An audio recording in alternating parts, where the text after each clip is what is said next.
সারি সারি সাজানো আমেরিকান ইউএন কোম্পানির ৭৭টি চকচকে নতুন পুরাতন দামি এসব মোটরসাইকেলের এমন বিশাল মজুদ দেখে যে কারোর চোখ কপালে উঠবে। তবে চোখ ধাঁধানো এসব বাইকগুলোর নেপথ্যে নেই কোনো বৈধ নথিপত্র বা আমদানির অনুমতিপত্র।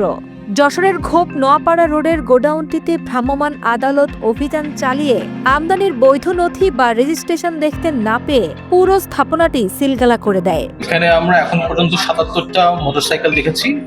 এগুলোর অরিজিন ইউএসএ থেকে ইম্পোর্ট করা। এখন আমরা যেটা দেখতে চাচ্ছি যে VAT 6.3 এই ডকুমেন্টে মিসিং, এরা এটা শো করতে পারেনি। So legal transfer of ownership যদি না থাকে তাহলে এগুলো কিন্তু সেল করার কোনো সুযোগ নেই। এদিকে কথিত মালিক আবু সাইদ সাবু অসুস্থতার অজুহাতে 10 দিনের সময় প্রার্থনা করলেও ঘটনার রহস্য উদ্ঘাটনের কঠোর অবস্থানে রয়েছে জেলা প্রশাসন। সাবু ভাই বলছে টোটাল কাগজপাতি তার কাছে আছে এবং রেঞ্জ থেকে যেসব ডিএনডি আছে সব কাগজপাতি আছে। 10টা দিন সময় দেন। সাবু ভাই তো যেহেতু অসুস্থ, সাবু ভাই আসার পরে যদি কাগজপাতিগুলো সাবু ভাই প্লেস করতে না পারে তাহলে আমি থেকে আমার ফলের গাড়ি থেকে করে আমি এই গাড়িগুলো স্যারের অফিসে দিয়ে দিই। নির্ধারিত সময়ের মধ্যে বৈধ প্রমাণ দাখিল করতে ব্যর্থ হলে কোটি টাকা মূল্যের এই বাইকের বহর সরাসরি সরকারি হেফাজতে নেওয়া হবে বলে জানান কর্তৃপক্ষ।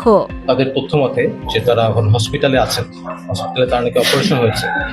তো তারা 10 দিন সময় চেয়েছে, আমরা ওই 10 days টাইম দিব।